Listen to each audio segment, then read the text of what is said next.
100 million deaths, 48 million wounded, 5 million disabled, over 70 million displaced, orphaned, or abandoned.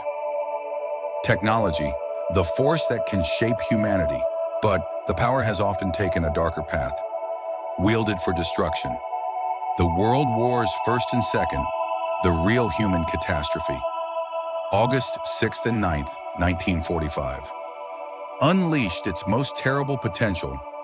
Hiroshima and Nagasaki, cities vanished, and still now generations scarred.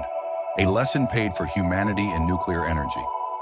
But the story we continue to repeat, in this moment too, over the skies of Gaza. Technology can empower, connect, and heal, but never develop it out of greed or selfishness. Without wisdom, it's a weapon against ourselves.